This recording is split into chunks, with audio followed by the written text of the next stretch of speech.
The biggest thing is that we have 90,000 plus youth in our city who all have a voice that could make our work that much better. And so my biggest piece of advice is, like, let's make time for those conversations to happen, and like, let's do it in a very, very intentional way.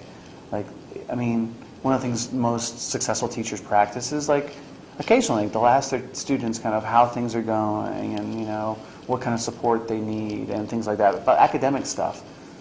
But like, let's intentionally sort of design that as part of the school experience, where we have these sort of conversations where students can self-reflect and they can share with us, and we can identify their needs. We can share with them, like, we can sort of build those relationships there. So, you know, let's take advantage of all these amazing young people, I mean, who exist in the tens of thousands of our city, to make our schools the best places they could be. Certainly you need to have a youth leadership team, like, and it has to be a relationship that is a partnership.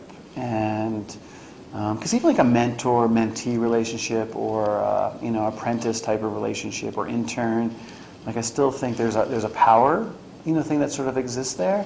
So I think being really, you know, vulnerable and humble when you're asking students to participate in this work, and to like make promises to them that they're going to have sort of a voice, and like, this is not only the goal of the project, like, this is the goal of the work that we do together. Like, we have to sort of walk the talk, you know. So it's about sort of relationship building there.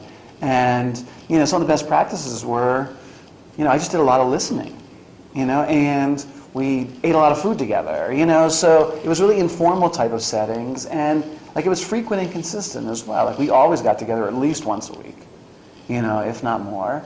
And yeah, I mean, so I think just that's a great way to sort of to set it up. And then I had to just constantly check myself from driving to work, where I'd be like, oh, this wasn't going, you know, as planned.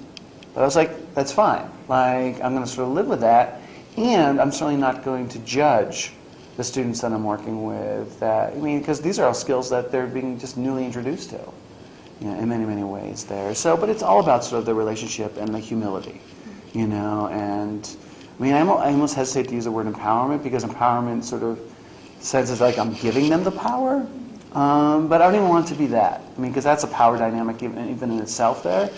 So it's really kind of just showing up as an equal and kind of working from there.